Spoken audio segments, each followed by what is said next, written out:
can hunters coincide safely in the woods with others who want to be out there recreating as well? The majority of hunters and fishers are law-abiding and go to great extents to make sure that they are following the laws.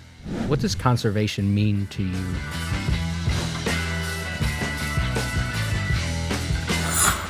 Hello and welcome to Call the Outdoors, the podcast of the Pennsylvania Game Commission. Hope everybody is having a great winter, had a great hunting season. If you got a little cabin fever, don't forget next week starts the Great American Outdoor Show down in Harrisburg. We're going to be there as a Game Commission. Come see us, come talk to us. We've got a really awesome episode today, and we have our Executive Director, Steve Smith, and also Senator James Malone out of Lancaster County. And we're going to talk a lot about what happens down in Harrisburg as it relates to conservation, the Game Commission, wildlife, and just nature in general. So we appreciate Senator Malone coming on. He's got an incredible bill that he's just introduced, Senate Bill 1142, that's going to allow every graduate of hunter-trapper education to receive an antlerless doe tag. And we're happy with that introduction, but we're going to get right into it and pass it over to Steve. Well, good morning. We are fortunate to have with us Senator James Malone. Senator Malone is the Minority Chair for the Senate Game and Fisheries Committee. Senator Malone, thanks for joining us today. Yeah, absolutely. And you stepped into the scene, into the world of Pennsylvania politics and wildlife in a really big way early in 2025, and we'll certainly talk about that in a minute. But to kick things off, why don't you tell us about your background and how it led you to where you are here today? Sure. So, I was born and raised in Powell, Wyoming.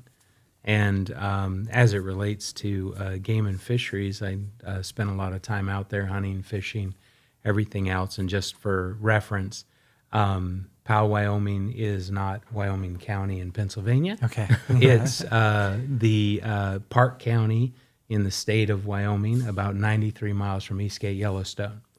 So I literally grew up with Yellowstone National Park as my backyard. But you know, we had a lot of economic instability. My mother had some issues, and my maternal grandmother frequently filled in. But in that dynamic, I spent a lot of time outdoors, a lot of hunting, fishing, farming, that nature. My maternal grandmother had 20 acres out there. I think she got it when I was like 5 or 6. And so we spent a good portion of my youth flattening, scraping, building that land up to raise goats and pigs and cattle and what have you.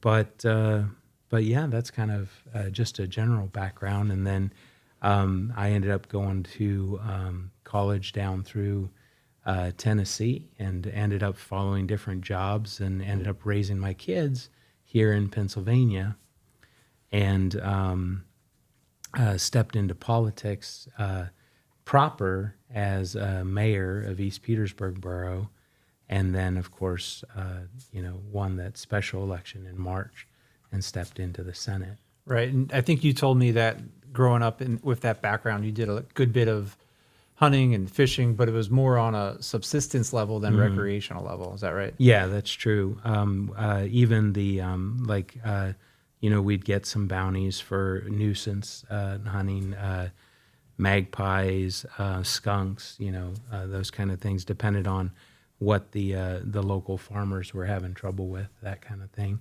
And then, of course, rabbit, squirrel, and mule deer as food sources. I would say I spent a lot of time outdoors and a lot of time hunting, but I didn't really do well.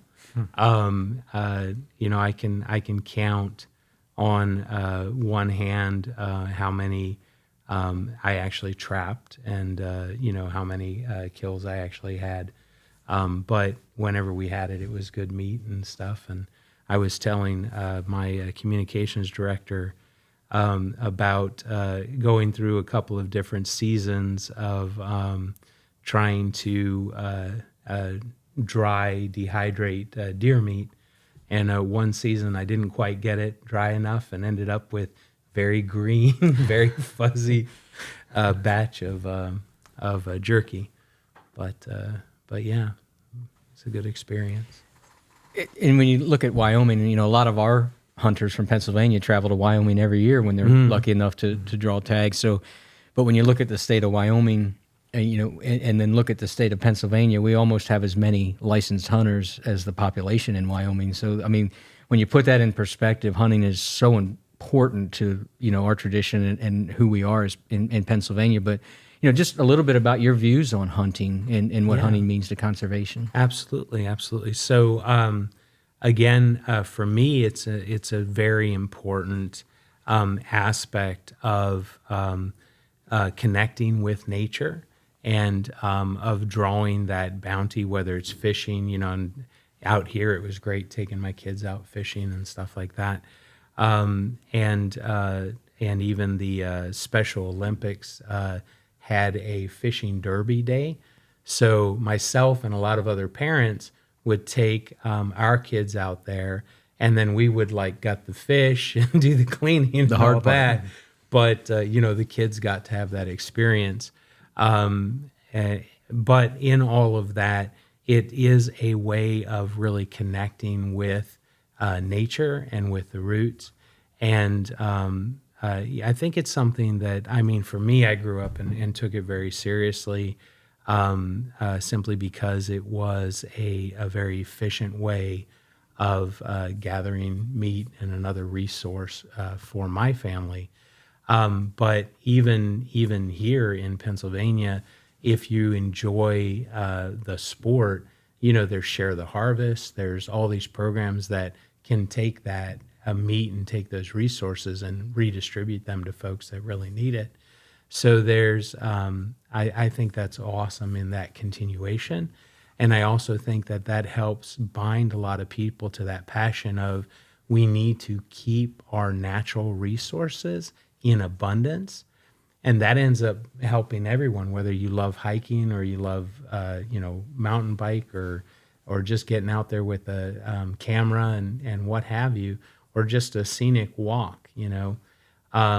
All of those are benefited by that deep love of getting out and being involved and harvesting from nature. Absolutely. And we're proud of our hunters here in Pennsylvania and the Hunter Sharing the Harvest program and just the, you know, that whole program is just a great deal. You know, it helps us with management and it gives us an outlet to help people that need that high quality protein. Mm-hmm.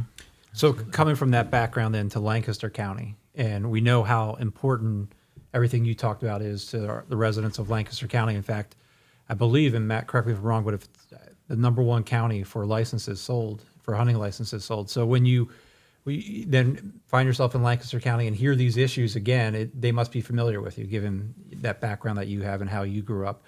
Slightly different context, much more Yeah, I was going to say recreational. it's a little bit different context, but yeah, a lot of the line items are the same importance. You know, how do we make sure that we keep our waterways clean? You know, how do we make sure that we're, you know, managing the ecosystem enough that it stays around and it doesn't get overburdened or you know, or just devastated.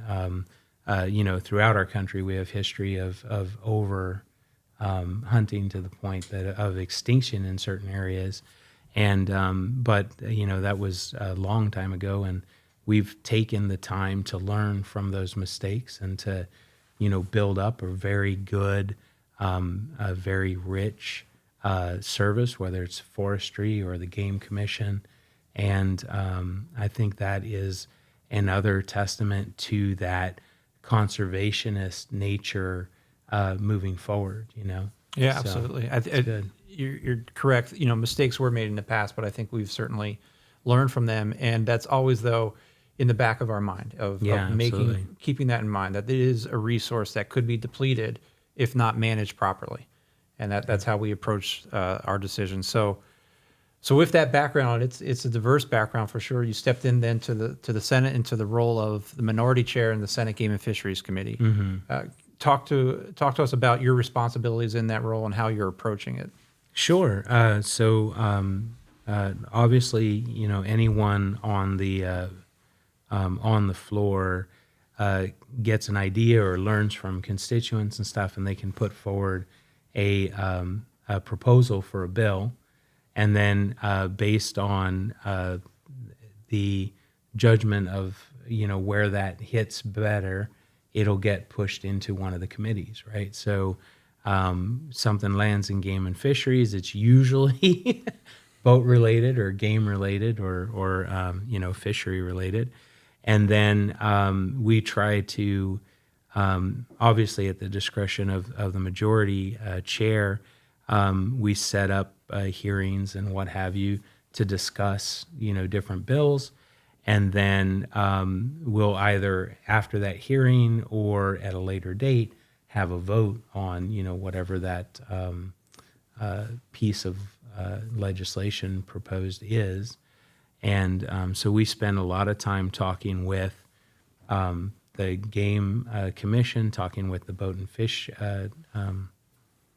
I always want to say department, but commission as well. Yeah. Commission, and talking with other people. Whether it's Ducks Unlimited or Hunters Unlimited or we have Lancaster Conservancy over in our area, but we talk to every party involved to try and get a good grip of, is this change or is this new regulation going to do more good than it does harm?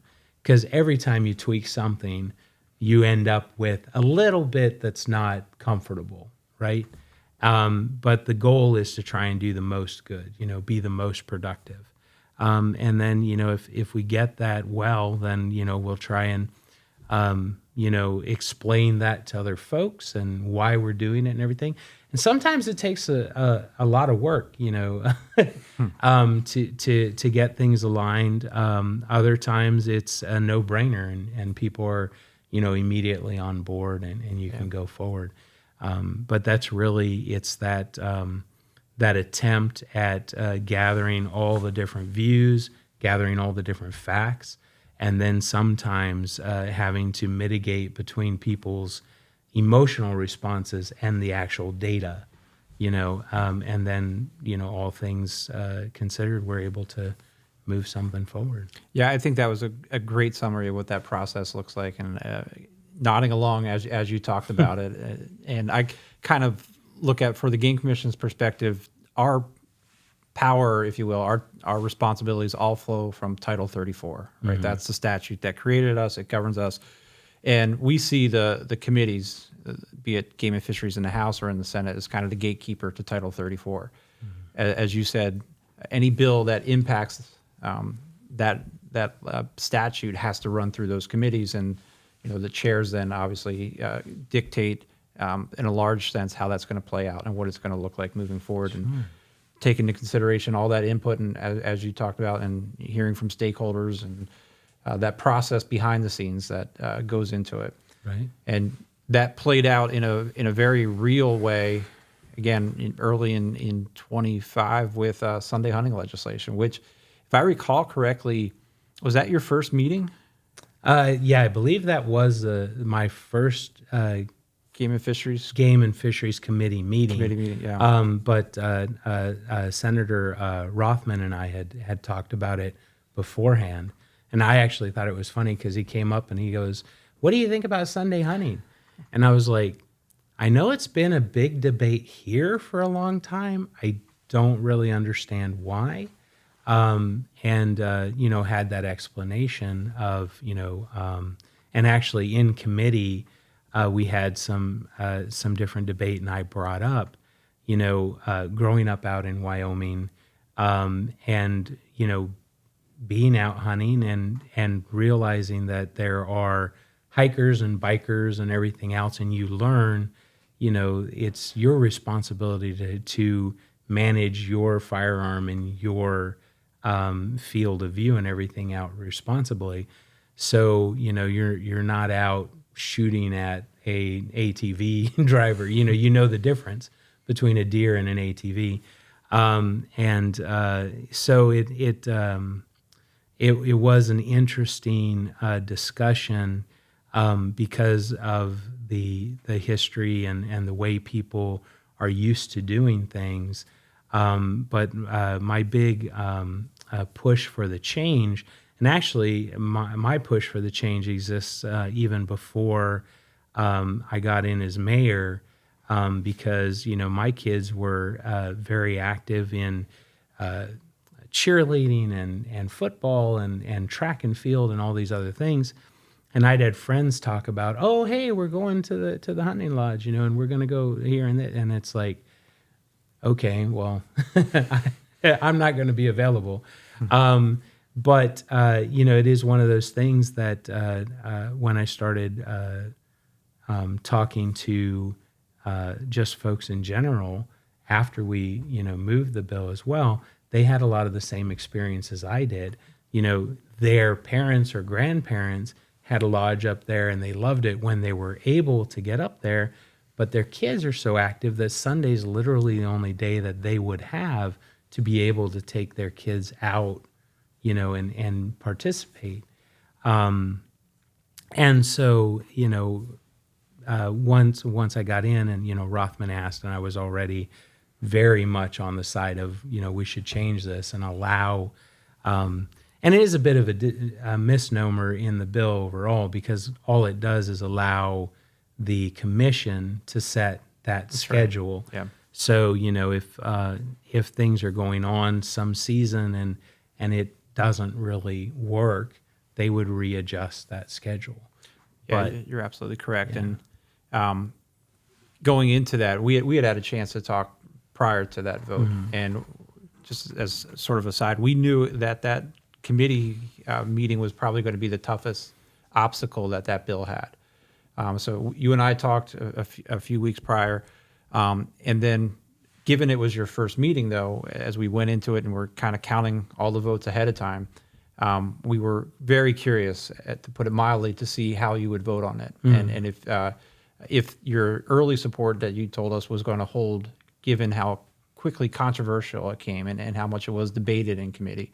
So I think a lot of us were kind of waiting with bated breath as you started to talk about it. And you hit on those points that you just mentioned, having grown up in a state where hunters coincide with other outdoor recreationists. And it was such a good perspective, I think, that you brought to that discussion, because there were some very legitimate safety concerns that other members were bringing up. Absolutely, That's always part of the conversation with Sunday hunting is can hunters coincide safely in the woods with others who want to be out there recreating as well.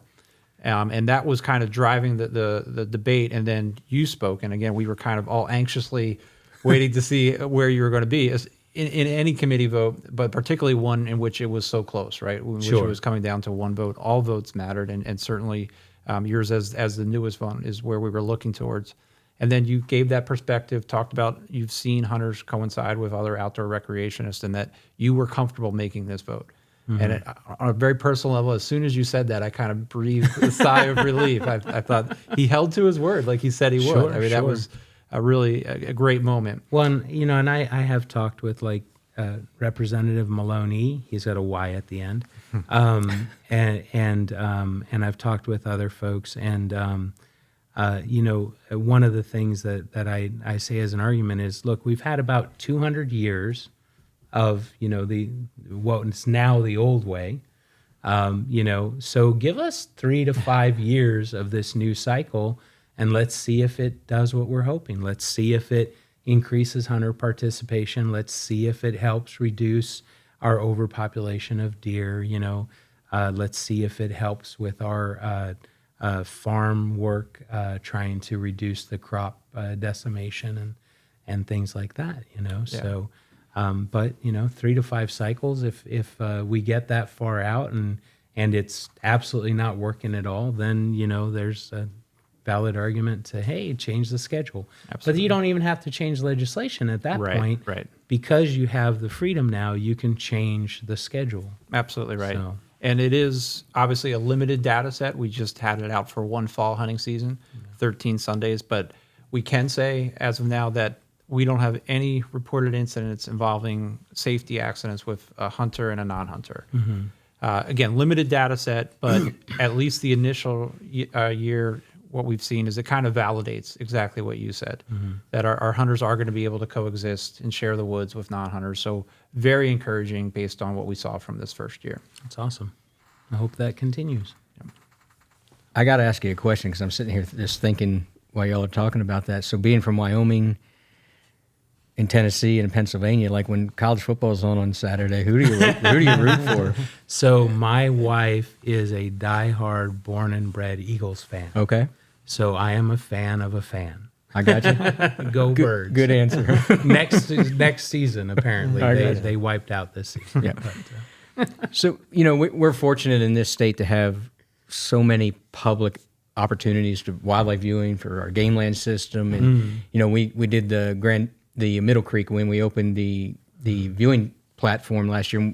Obviously you supported a lot of our openings and shooting ranges and that, but you know, it's so important, especially to your area, that Middle Creek, when you look at Middle Creek, and, you know, give us some of your insight of how important that Middle Creek is to not only Pennsylvania, but specifically central Pennsylvania, where you're from. Sure. I mean, it's a beautiful area, and everybody gets really excited about the snow geese to get out there and stuff. And, you know, I have a very fond memory of going out there and watching them with my stepson. He's the oldest of my kids. And, you know, it is one of those places that's very easily accessible. And, you know, in our county, we have a ton of beautiful county parks as well.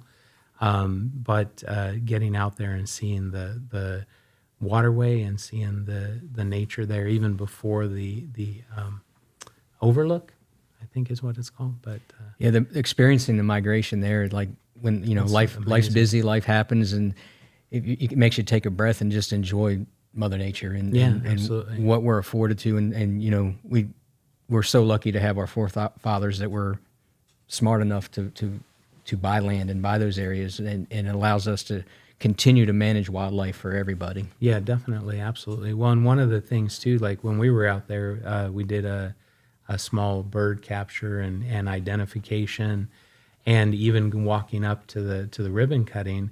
And I don't know if you remember, there was a killdeer that had nested I do right remember. next to the step there, And she wasn't happy. No, she was like, "Why aren't you chasing me? Right. I clearly have a broken shoulder. Come on."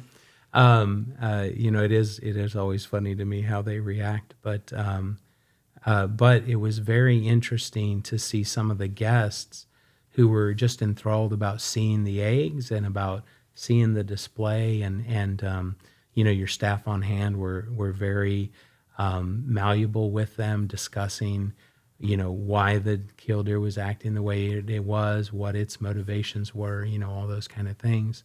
And I just seeing that opportunity to learn and how readily available everybody was to share that. Right, we take really we cool. take wildlife for granted a lot of times as Absolutely. as you know, a culture, and when you just going down to that, just the little things that you can learn out there, and that's why Middle Creek is such an incredible place with just a diversity of wildlife that inhabits that area. Yeah, absolutely. What's really amazing about Middle Creek too is, if you look, I'm sure that there's more members of the non-hunting public who attend Middle Creek throughout the course of a year than probably hunting licensed buyers, right? Like just where it's located. But they leave, we certainly hope, with a greater appreciation for the agency that helped bring back the wildlife, and as well as the hunting license dollars that went into making all that happen. Yeah, So it's a absolutely. perfect kind of intersection where between hunting and showing what the role that hunting has played in conservation in a very real way for those non-hunters who are Well, there. that's, I mean, that is one of the really strong benefits to having folks that are hunters and conservationists, is that they want to protect and maintain that bounty, but it's open for everyone to experience and Pennsylvanians, maintain. absolutely. You know, and I think another, I was just remembering about things, you know, talking about conservation and stuff, And sometimes, you'll have a bad actor. I'm remembering specifically when I was a kid, my youngest brother, and we were out hunting, and a fellow had made a shot, and he didn't care for it, and he took off without it. Now, my brother is a lot more of a firebrand than I am. But I would always stick by his side, So he actually grabbed that deer, dragged it up, threw it in the little pickup truck, and followed this guy and threw it back at his feet and demanded that he take ownership of the kill, And it was one of those where I would encourage anyone, if they see a misdeed, and especially nowadays, you take the pictures. Call the Forest Service, report it. Don't do that. No vigilantism. But I think the majority of hunters and fishers are law-abiding and go to great extents to make sure that they are following the laws. You might even hear them grumble and complain about a law, but they will follow it. And I think that strong desire to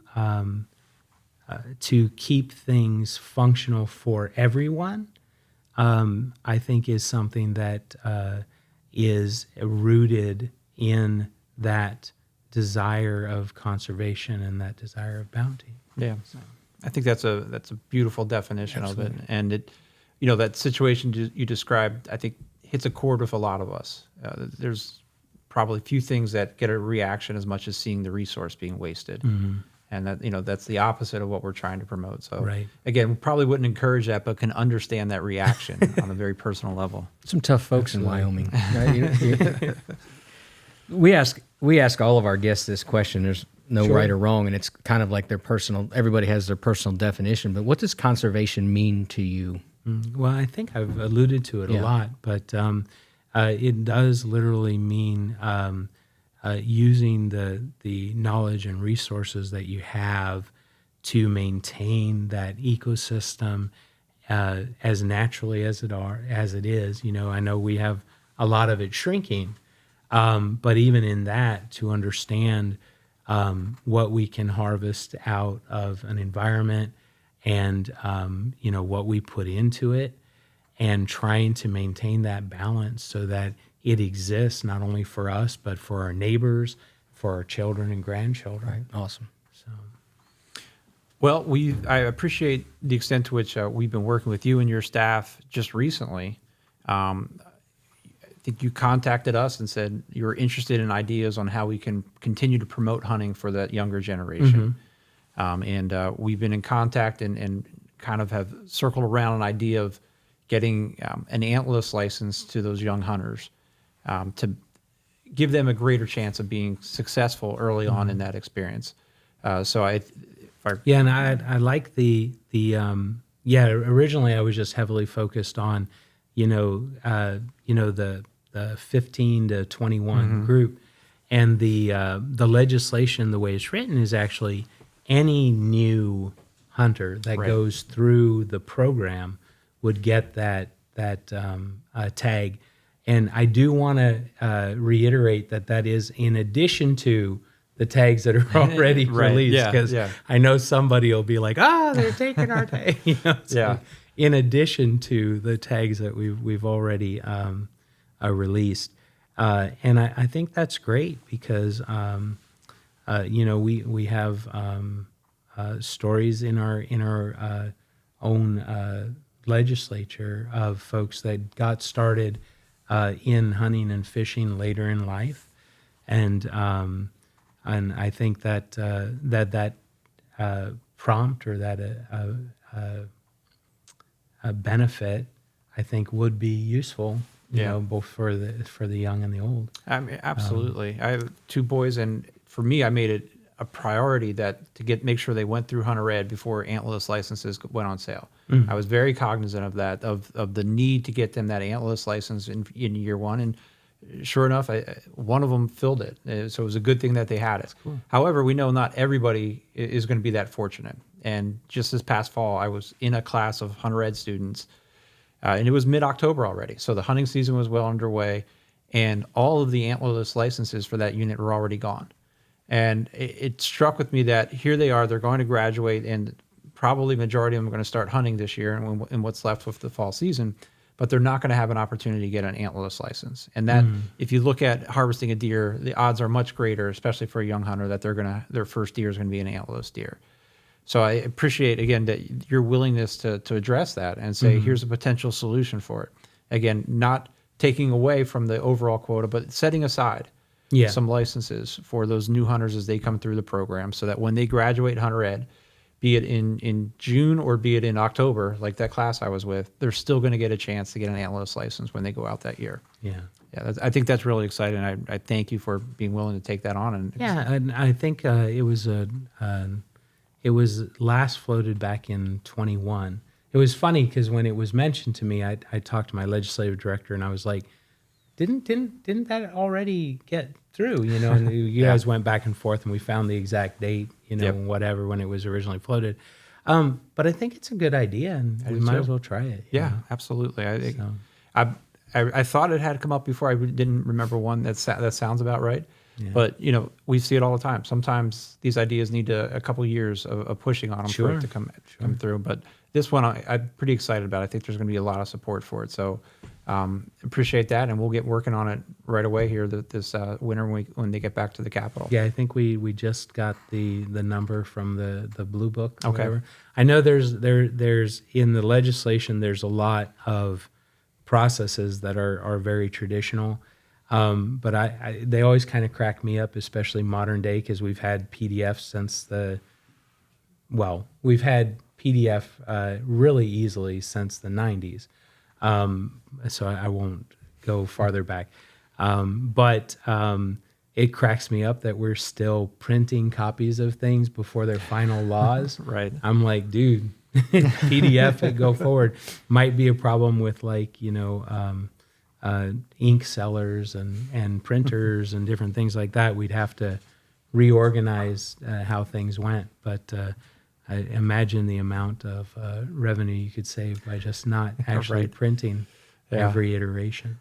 And we'll certainly link to that bill in today's with today's. And that I was going to say, and encourage people to contact their senator, which leads me to the question, Matt, I know you've been wanting to ask. So been dying to ask this one.